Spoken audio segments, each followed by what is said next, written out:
derribando la pared intermedia de separación. Jesús, con la muerte en la cruz, derribó toda separación que tenía la humanidad.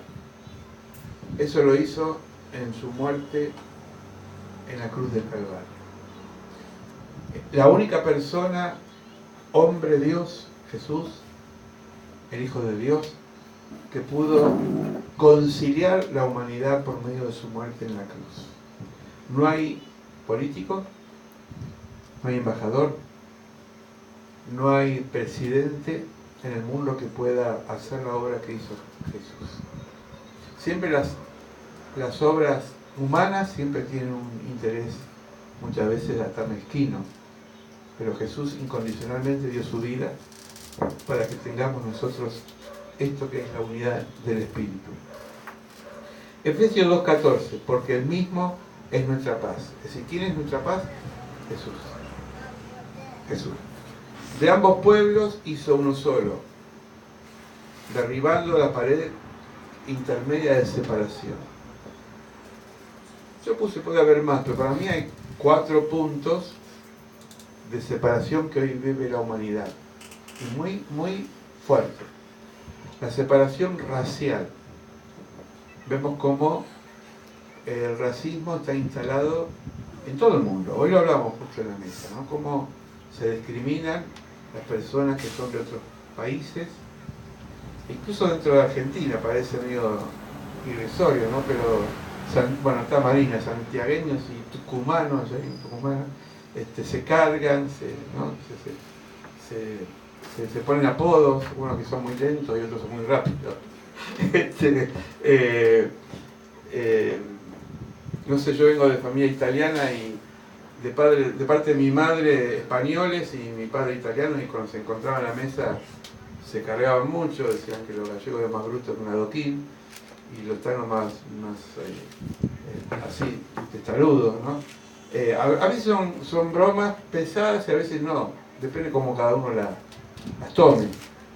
Pero el tema no es la broma, sino el tema es los hechos. Cuántas veces, yo lo conté una vez acá, en la escuela donde trabajé, los chicos del aula se cargaban, ¿no? Porque uno era paraguayo, el otro era boliviano, el otro era peruano, el otro era chileno, ¿no? Es decir, esa forma parece natural de despreciar al que es diferente. Después la separación ideológica, es decir, a veces por un pensamiento ideológico se dividen familias, se dividen países, se dividen pueblos. La separación política, podemos hablar de la grieta, ¿no? Como de un lado y del otro, y a veces por la influencia de los medios se ha instalado una grieta, ¿no? O por ejemplo las feministas y las no feministas, una grieta, ¿no? Es decir, las dos son mujeres pero con diferentes enfoques de su ideología y se ha formado como una grieta, ¿no? Bueno, una grieta mal hay, pero no deja de ser grieta. El sábado va a haber Boca y River. Y no sé, pero bueno, eso también va a producir de alguna forma choque. Esperemos que no haya violencia en la cancha. Nosotros justo el sábado a las 4 de la tarde tenemos en Capital una reunión pastoral con la pastoral social y hoy estamos debatiendo por WhatsApp si la suspendíamos o no, porque justo a las 4 es el partido, pero la mayoría decidió no suspenderla, así que los valientes se van a quedar a presenciar la pastoral. Después la separación religiosa, ¿no? Cristianos versus musulmanes. Hubo históricamente guerras que hubo entre musulmanes y cristianos, donde se peleaban, se mataban. Y es feo eso, porque en nombre de Dios, matarse, ¿no? Es decir, esto ha ocurrido. Entonces, separación racial, separación ideológica, separación política, separación religiosa. Todos tenemos un pensamiento de diferentes enfoques. Nadie es neutral, algunos más, otros menos. Yo a las veces que me reúno con mi familia de sangre, pautamos en la mesa no tocar algunos temas, para no terminar mal. Por eso tratamos nosotros como cristianos no no sofocarlos, si tenemos alguna postura también política, no esgrimirla, porque a veces eso produce malestar, ¿no? Es decir, ¿cuántas familias están enemistadas quizás porque piensan diferente? Bueno, separación geográfica. Miren esta imagen. En un lado del country y en otro lado de la villa, ¿no? Esta imagen es muy común verlas en algunas ciudades de nuestro país. No sé en otros países, pero acá, sobre todo en conurbano bonaerense, se ve mucho esta imagen chocante, ¿no? Por un lado, casas vigiladas, rodeadas de muros, y del otro lado barrios marginales muy pobres. Pero Proverbios dice algo con respecto, y esto no es un tema que ataca al rico, porque el pobre también puede tener soberbia, si acá no se salva nadie. Pero dice, la fortuna del rico es su ciudad fortificada, como muralla es alta su imaginación. Yo siempre me cuestioné por qué no hay iglesias cristianas en los barrios altos. Hoy justo hablábamos con Castellano que de Libertador para allá, si ustedes fueron al río alguna vez, van a ver una zona muy alta, de clase muy alta, alta de edificio y alta, ¿no? Y nunca vi una iglesia ahí. Solamente está la catedral, que es algo histórico, pero eso no garantiza que sea una iglesia evangelizadora. Pero, ¿y por qué en los barrios marginales, cuando más marginales son, más crecen las iglesias? ¿Nunca usted se preguntó? Tiene que ver por la necesidad. Porque los pobres, yo soy pobre, yo no soy rico. Creo que todos los que estamos acá, ninguno le sobra. Los pobres tenemos siempre necesidades. Como decía alguien, siempre nos falta el 5 para el peso. Porque no llegamos a fin de mes, porque hay que cubrir cuentas, porque a veces tenemos que pagar alquileres, porque a veces tenemos que tratar de administrar la plata.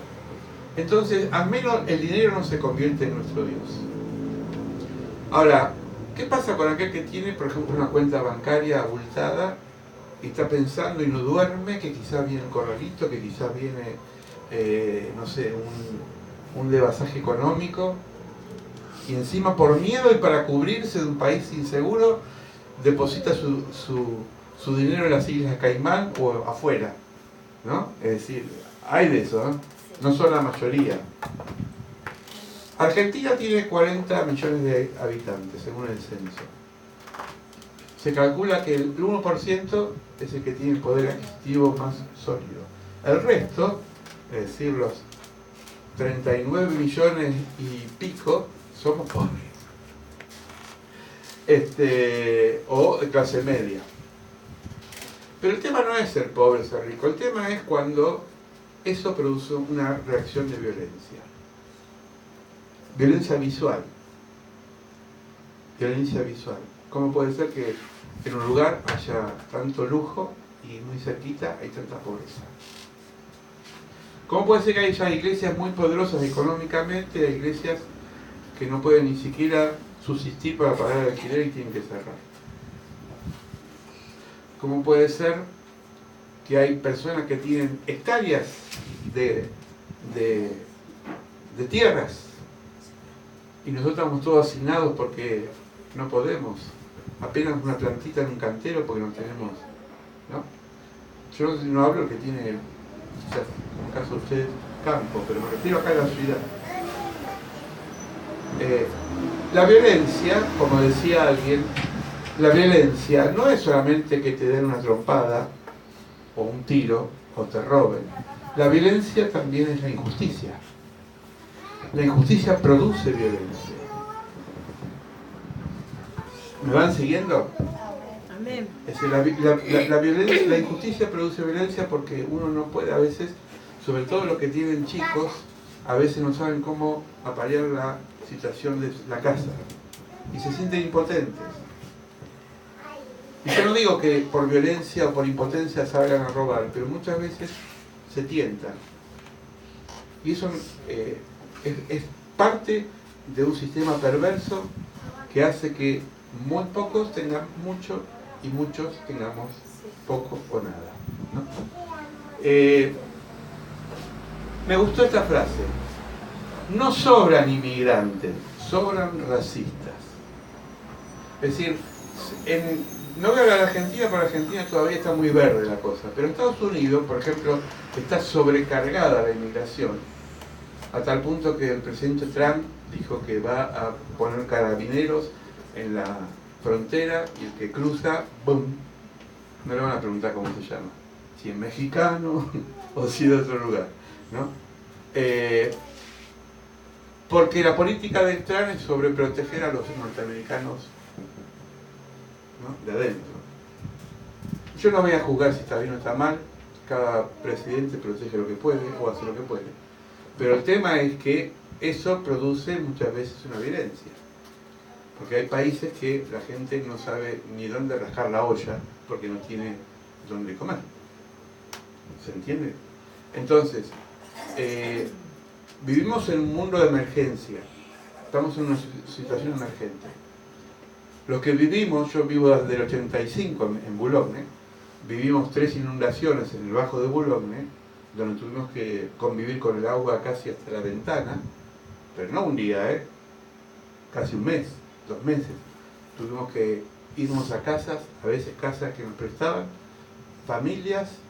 Yo fui pastor en una iglesia del Bajo desde el 85 al 90, y una vez con 6 familias nos fuimos a una casa que estaba vacía, rompimos el candado, nos metimos, vino la policía, pero vino el dueño y dijo, bueno, los comprendo porque están inundados, y el dueño tenía corazón, y nos dio la casa.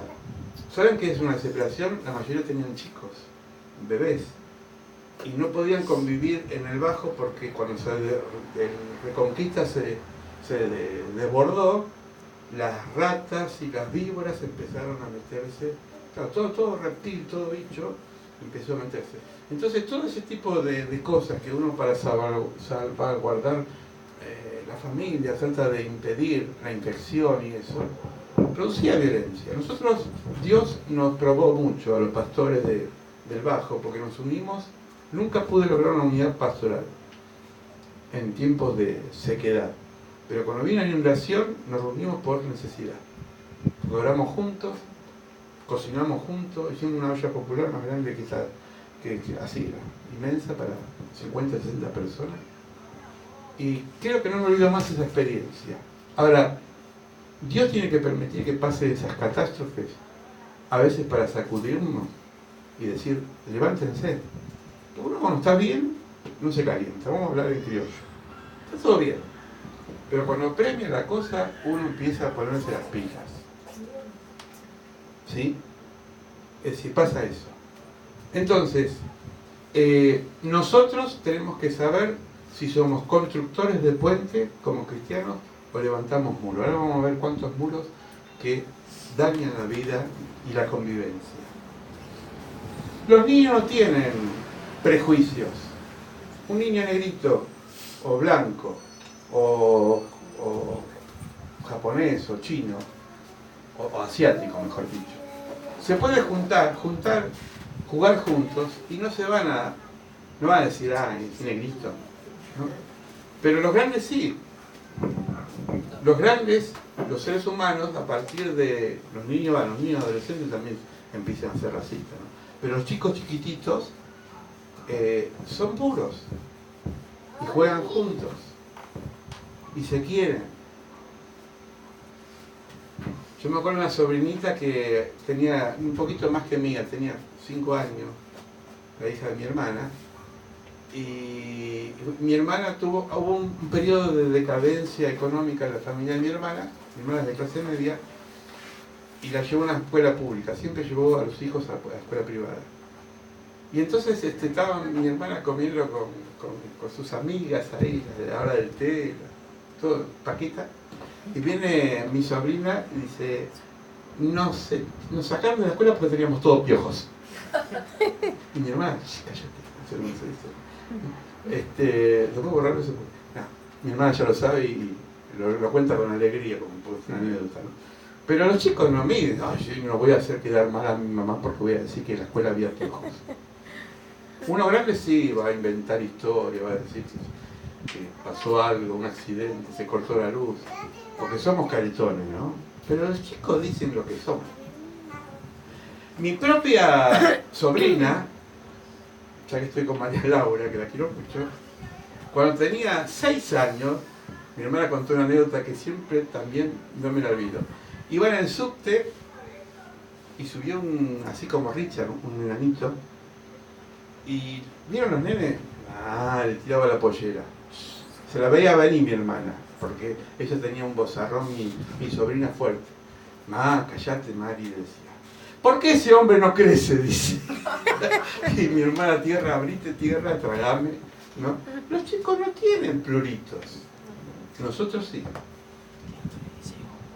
Nosotros viene cierta persona y tenemos cierto comportamiento. Los chicos son iguales. Si se le escapa un gasecito, perdón, estoy en el púlpito, no van a decir, estoy ante el presidente. No, los chicos miden. ¿Sí? Bueno. Si alguna vez vieron una película de Castillo, a mí me gustaban esas películas de Castillo, habrán visto que había un puente elevadizo que se elevaba y se cerraba, ¿no? El puente elevadizo era para que pase la gente al castillo. Cuando el puente estaba levantado, como el castillo estaba rodeado de agua, y en ese agua había cocodrilos, si alguien quería pasar nadándolo, el cocodrilo se lo comía.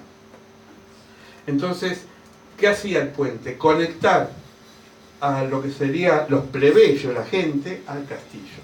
Cuando iban al rey a pedirle, por ejemplo, cosas importantes. El puente siempre fue un tema de comunicación. Por eso me gustó esto que dice Timoteo, capítulo 2, versículos 5 o 6, que dice, porque hay un solo Dios y un solo mediador entre Dios y los hombres, Jesucristo, hombre, el cual se dio a sí mismo en rescate para que todos, de cual se dio testimonio a su debido tiempo. El único puente entre Dios y los hombres es Jesucristo. Nosotros, antes de Jesús, la raza humana estaba peleada con Dios. Jesús bajó y concilió a la humanidad con Dios Padre, ¿no? Porque los cristianos creemos que existe Dios Padre, ¿no? ¿Sí? El Padre, Dios, su Hijo Jesucristo y el Espíritu Santo, que es el que nos da fuerza y ánimo. Jesús murió en la cruz y nos reconcilió con Dios. Es decir, ese puente que estaba levantado se bajó y el hombre empezó a caminar y a comunicarse con Dios. No lo puse acá, pero la carta a los hebreos dice, anímense, entren al lugar santísimo, acérquense al lugar santísimo, porque la sangre de Cristo nos ha limpiado de todo pecado. Los que venimos de tradición católica, ¿se acuerdan que antes de tomar la comunión había que confesarse? ¿No? ¿Sí se acuerdan? Sí. Y entonces el cura, hasta que no te daba la absolución, vos no podías participar de la hostia. Bueno, la Biblia nos muestra otro camino más directo, sin mediador. El único mediador es Jesucristo. Uno tiene un pecado, lo que hace es pedirle perdón al Señor, la sangre de Jesús te limpia de todo pecado. Dicho de paso, entre paréntesis, el domingo tenemos Santa Cena, este domingo, segundo domingo. Nos limpia de todo pecado y nos reconcilia con Dios. Entonces ya no hay intermediario, no hay alguien que me tenga que a mí absolver de todo pecado, sino que Jesús que me limpia y me da acceso. Por eso siempre decimos en la Santa Cena, no se reprima a usted de decir, no soy digno de comer. Yo he visto a veces hermanos, incluso acá, que decían, no voy a tomar la Santa Cena porque estoy en pecado. Está mal, porque Jesús te limpia, si lo haces de corazón, ¿no? Porque tampoco es hacer un deporte, vamos a ver qué pancito me toca y qué vino y me lo mando, ¿no? Es decir, saber que lo que voy a hacer es algo importante, pero no se repriman de un acto tan importante que es la Santa Comunión. ¿Amén? Amén. Porque el único abogado, ¿quién es? Jesús. Jesús. Bueno, ¡chachán! Una de las veces que, uno de los muros, que se levanta es el chisme. Me gustó esta frase. Cuidado con el chisme. Yo sé que ustedes no son chismosos, así que lo voy a decir con libertad. Es otra iglesia allá, en otro lugar, pero acá no hay chismes. Cuidado con el chisme. Está destruyendo, porque el diablo es el que fomenta el chisme. El chisme divide relaciones, familias, ministerios y más. Dice, hay de aquellos que se complacen en los chismes y creen todo a la ligera, sin averiguar la verdad de las cosas. A veces uno se informa de algo y enseguida comenta y no sabe si realmente eso es verdad. Hoy decíamos con el pastor Aníbal que la gente lea una noticia en Facebook y ni siquiera se asesora si esa noticia es real o es inventada. Y la repite, la comparte. Y por ahí no existe. ¿Por qué te reís? ¿Ah, sí? No hay que hacer eso. Porque a veces son deformaciones que vienen. La red social es buena, pero al mismo tiempo es peligrosa. Yo cada vez que ponen algo que es importante voy a la fuente. Si es periodística trato de ir a los diarios y ver si realmente está en la noticia. Un día, no sé, al Chapulín Colorado lo mataron 50.000 veces. Una vez murió en serio. Pero el día que murió, digo, ¿en serio murió? Porque tantas veces lo mataron. Hace poco hasta Paul McCartney lo mataron. Yo, uy, mi único ídolo lo mataron. No está vivo todavía y canta, ¿no? Pero se dan cuenta cómo las noticias tienden a deformar las cosas. Es como el teléfono descompuesto. Ahí me enteré que fulana o fulano, y no voy a preguntar a fulano, le voy a decir a Mengano que fulano o fulana hizo esto. Y entonces se hace una bola, ¿no? Y eso levanta muros. Porque después cuando se entera Sultano que fulano dijo de Mengano, se arma un tole-tole. Y a veces se pelean en serio, ¿no? ¿No? Está pensando, pasa. Dice, el que no sepa que no invente. ¿A quién se siente aludido? El que no vio, que no comente. Está lindo, ¿no? Esto va a poner la ladera. El que no escuchó, que no hable. De ese modo se evitan, ¿qué cosa? Los chismes. Repito, el que no sepa, que no invente. ¿No? El que no vio, que no comente. Y el que no escuchó, que no hable. Siempre en las iglesias, en el barrio, en la familia, hay un Radio Colonia. ¿Vieron como Crónica TV? ¿Vieron que la noticia es así, pero te la agranda?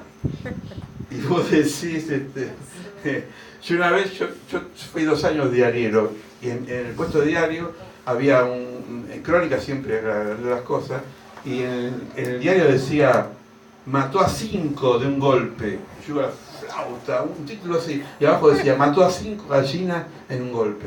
Claro, las 5 gallinas chiquititos, pero vos leías, mató a 5 de un golpe, decía, la flauta, ¿qué era? Rambo cómo se deforman las cosas, ¿no? Entonces, si no sabemos, no inventemos. Alguna gente se muerde, hasta que no lo cuento no paro. Y te voy a contar algo, pastora, para que oremos juntos, no es chisme, es solamente para que oremos y se entera ella y después viene alguien, hermano, ven y vamos a orar por esta persona pero no es chisme, vamos a orar juntos. Y se enteró toda la iglesia, eso es chisme. O a veces yo he oído oraciones públicas que dicen, Señor, voy a pedir por la hermana fulana para que no peque más. Y se pone ahí en fariseo, ¿no? Gracias porque no soy como el hermano tal. Eso es chisme, eso es injuria. Es difícil, pero esto es un músculo que trabaja mucho y hay que educarlo de a poquito. El envidioso inventa el rumor, el chismoso lo difunde y el idiota lo cree. Me encantó, ¿no? El envidioso inventa el rumor. ¿Por qué? Porque como es envidioso, lo inventa, ¿no? Lo agranda. El chismoso lo difunde, que es el vocero, y el tonto o el idiota se lo cree. Dice, Proverbios: el perverso provoca contienda, el chismoso divide a los buenos amigos. Esto lo dice la palabra de Dios. Escuchen, el perverso provoca contienda, el chismoso divide y a los buenos amigos. ¿Cuántas amistades se rompieron por chismes? Le voy a contar algo que me pasó a mí. Yo, cuando me había convertido y yo estaba con el primer amor y tenía todo el fuego de Dios, tenía por ahí unos 20, 22 años. Y estaba en un grupo juvenil y alguien dijo algo de mí, que después era mentira, pero se corrió la bolilla. Yo fui el último de enterarme. Pero cuando llegó a mí, la noticia vino tan grande que me mató y entré en una crisis que por 2 o 3 meses no quería irme al grupo juvenil. Y después cuando hablé con la persona, porque mi pastor me dijo, mira, habla con la persona, pero no con el grupo, porque el grupo no tiene, con la persona que prendió la mecha. Entonces oré mucho, ayuné, me acuerdo que ayuné, respiré profundamente y le dije a esta persona, mira, vos dijiste todo de mí. Bueno, pero no era así, pero vos dijiste todo de mí. Y lo encaré. Tuvo que pedirme perdón y se acabó todo. Y a mí me trajo paz. Si yo me hubiese quedado con ese rumor, me hubiese enfriado espiritualmente, hubiese perdido la bendición de congregarme y sobre todo me sentía inseguro. Porque todos estaban mirándome en base a un rumor, ni siquiera una verdad. Por eso la Biblia es muy clara en esto. Cuidado cuando comentamos cosas. Porque es un boomerang, vuelve lo que uno dice. El refrán dice que el pez muere por la boca. Miren qué lindo perro. Señor, líbrame de los labios mentirosos y de las lenguas embusteras. Labios mentirosos.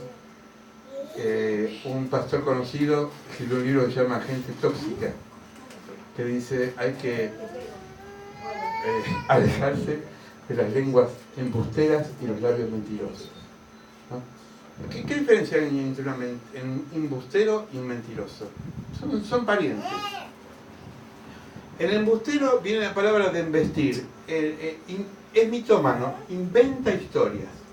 El mentiroso miente, dice que esto es blanco y te lo porfía, ¿no? Es blanco esto, ¿no?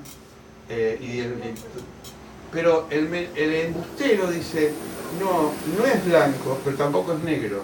Lo que pasa es que vos quizás no tenés buena visión. Si vos lo ves bien, es gris. Y te lo va a hacer creer porque te va a dar manija de tal forma que vos vas a verlo como gris.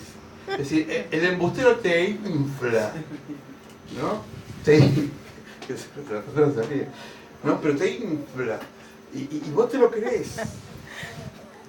Entonces, ¿qué hay que hacer con el embustero y con el mentiroso? ¿No?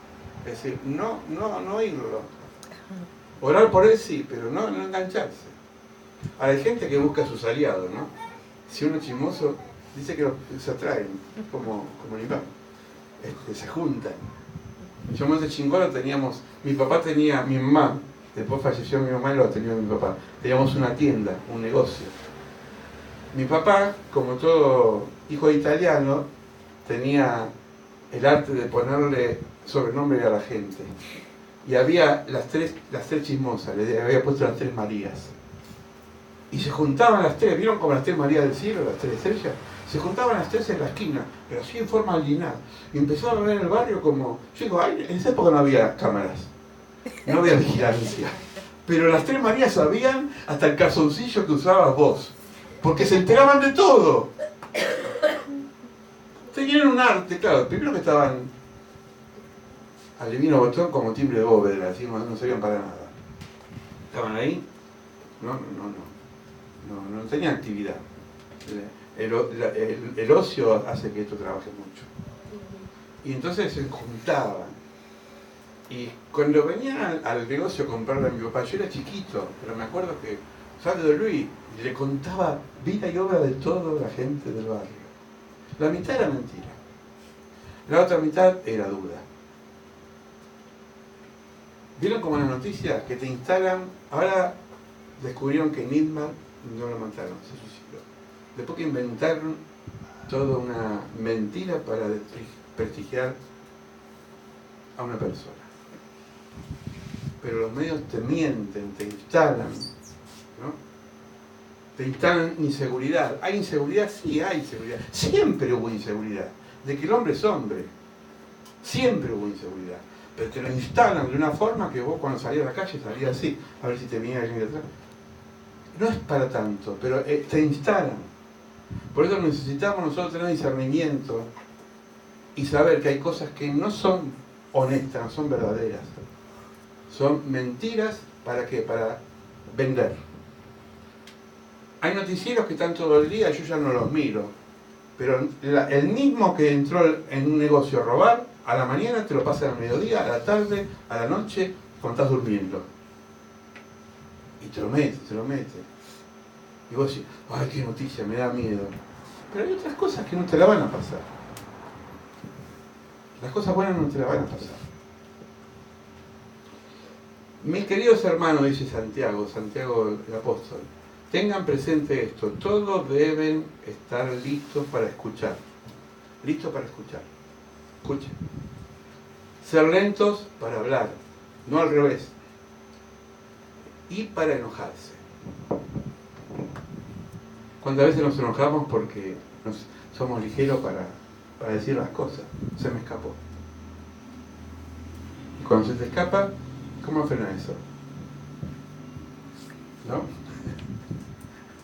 Cuando te sale de adentro la carnaza que tenemos adentro, ¿cómo frenas eso? Perdóname, mira, no lo hice, sí, pero ya tiraste la piedra. Entonces, todos están listos para escuchar. Tenemos que escuchar. Lentos para hablar, es decir, no nos apresuremos a sacar conclusiones. No me saludó, no me mira, así no le hablo más. Y por ahí ese día se levantó torcido, pobre. Ahora no tiene algo contra mí. Seguro que es conmigo la cosa. ¿Por qué la mira ella? Pasa entre todos. Pasa. Pablo miraba a ella. Pasa así con uno, ¿no? Es decir, somos rápidos en sacar conclusiones. Tenemos que ser lentos y pensar por qué pasan las cosas. Y por último, ¿saben lo que hace un embajador? Bueno, yo lo puse acá. Un embajador está en un país extranjero, está conciliando en ese país lo que tiene que ver con su país. ¿Se entiende? Si el embajador no está, por ejemplo, el embajador de Paraguay está acá en Argentina, no tiene por qué estar en Paraguay, está en Argentina y en otros países, para ver lo que le pasa a su país e informarlo acá y intercomunicarse en lo que serían las necesidades mutuas de los países. Eso es un embajador, es un puente. El embajador no puede decir al presidente, ¿sabes lo que me dijo el presidente de los argentinos? Que usted es un tarado. Se arma una guerra. El embajador tiene que conciliar si hay problemas entre los dos países. ¿Se entiende? Somos embajadores de Cristo. Segunda de Corintios 5:20 dice, Cristo nos envió para que hablemos de parte suya. ¿De parte de quién tenemos que hablar? No, escuché. De Cristo. De parte de Cristo. No de la Tel María. De parte de Cristo. Dios mismo les ruega a ustedes que escuchen nuestro mensaje. Por eso, de parte de Cristo, le pedimos que hagan las paces con Dios. ¿Y con quién más? Con los hermanos, con el prójimo. ¿Estás peleada con el hermano, con la hermana? Hace las paces. No miro a nadie. Por la duda, ¿no? Pero siempre hay problemas, hay litigios. Es decir, el embajador es reconciliador, es conciliador. Somos embajadores. Cuando te vas a la casa de un amigo, un vecino, un hermano, un familiar, no vayas llevándole más leña al fuego. Sea embajador, embajadora.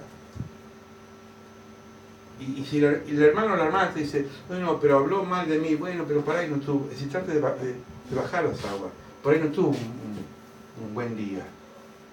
Porque leña con leña, ¿qué hace? Dice Proverbios, el fuego crece. Pero cuando no hay leña, el fuego se apaga. ¿Qué es la leña? La lengua. Amén. Amén. Te pregunto y así, ahí termino, como al principio. ¿Qué somos? ¿Puentes o muros? ¿Unimos o dividimos? ¿Forjamos amistades o las destruimos? Dejo picando la pelota. Eso es un tema con Dios y con cada uno de nosotros. Vamos a orar, cierra sus ojos. Padre, tu palabra nos enseñó que somos puentes de reconciliación, así como tú lo fuiste, Jesús, en la tierra con el Padre. De los dos pueblos hiciste uno solo. Nos reconciliaste con Dios y con la humanidad. Por eso, Señor, en este momento, si muchas veces levantamos muros con chismes, con argumentos falsos, con mentiras, si fuimos de llevar y traer cosas, Señor, perdónanos. Perdónanos y ayúdanos a ser instrumentos tuyos, instrumentos de reconciliación. Donde haya, Señor, pelea en una familia, podamos poner paz. Que podamos hacer como la iglesia primitiva, cuando entraba a una casa que decía, paz a todos. Somos portadores de paz, no portadores de chismes, no portadores de argumentos falsos, no portadores de cosas fantasiosas. Líbranos de ser embusteros, de agrandar las cosas. Ayúdanos, Señor, a ser embajadores, reconciliadores, tejer puentes familiares. Si hay alguien en la familia que se ha peleado con otro, tratar de contenerlos a ambos, escucharlos, y a veces hasta callar cuando nos morimos de ganas de contar algo. Señor, que seamos una iglesia madura en los actos. Ayúdanos con tu Espíritu Santo a tener dominio propio y a dominar la lengua, este pequeño miembro que hace tanto daño cuando habla, cuando se expresa.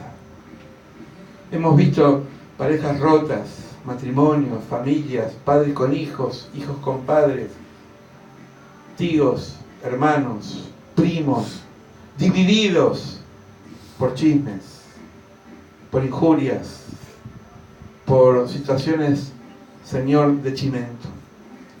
Oh Dios, haz de este pueblo, de nuestras vidas, personas diferentes. Amén. Que cuando nos escuchen digan, da gusto hablar con esta persona, porque guarda el secreto en su corazón, porque no lo difunde, porque no provoca contienda, porque no busca peleas. Señor, sabemos que es difícil porque hay una naturaleza en nuestras vidas que es de pecado, pero opera con tu Santo Espíritu, opera sobre cada uno de nosotros. Reconcilia este país que está dividido por grietas políticas. Reconcilia este país y el continente, Paraguay, Uruguay, Brasil, Chile y todo este continente latinoamericano, que están divididos por ideologías y por pensamientos, Señor. Que seamos una sola patria, un solo sentir, porque somos hermanos, somos hijos del mismo Padre, Señor. Perdónanos las veces que no pudimos domesticar o domar la lengua, Señor. Ayúdanos a cambiar, a hacer puentes, a hacer contactos, pero contactos buenos con los demás. En el nombre de Cristo Jesús, te lo pedimos, Señor. Amén. Amén. Y amén.